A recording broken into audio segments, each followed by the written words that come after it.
Speaker, কেন যেন অপ্রিয় বিষয়গুলো আমার ভাগেই আসে। গতকাল টিআইবি একটি রিপোর্ট দিয়েছে, সেই রিপোর্টে বলা হচ্ছে সরকারের 100 দিনে 605টি খুন। আমি আশা করেছিলাম মাননীয় স্বরাষ্ট্রমন্ত্রী আজকে এখানে উপস্থিত থাকবেন, কিন্তু আমি সামনে তাকিয়ে দেখলাম মাননীয় স্বরাষ্ট্রমন্ত্রীর আসনটি খালি, অর্থাৎ তিনি উপস্থিত নাই। কি আর করা, তার অনুপস্থিতিতেই বলি। সরকারের প্রথম 100 দিনে দেশে হত্যা, অপহরণ সহ বিভিন্ন অপরাধে উদ্বেগজনক হারে ঘটেছে বলে দাবি করছে ট্রান্সপারেন্সি ইন্টারন্যাশনাল বাংলাদেশ। এই সময় দেশে 605টি খুন, 196টি অপহরণের ঘটনা ঘটেছে বলে জানায় সংস্থাটি।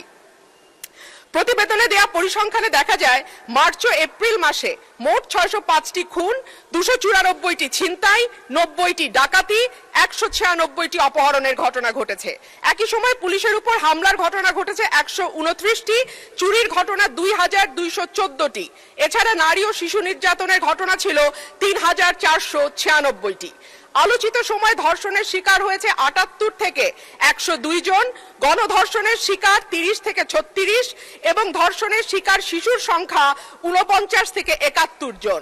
মাননীয় স্পিকার, আমাদের এই পরিসংখ্যানটি স্পষ্ট করে দেয় বাংলাদেশে গত 3 মাসে আইন শৃঙ্খলা পরিস্থিতির অবস্থা কি।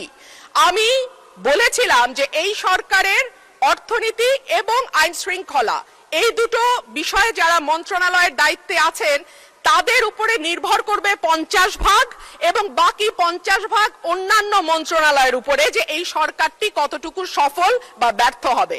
আজকে মাননীয় স্বরাষ্ট্রমন্ত্রী সংসদে উপস্থিত থাকলে আমার পক্ষে সহজ হতো আরো স্পষ্ট করে বলা যে এই সরকারের সফলতার 50 ভাগ দায় অর্থ এবং স্বরাষ্ট্রমন্ত্রীর উপর নির্ভর করে।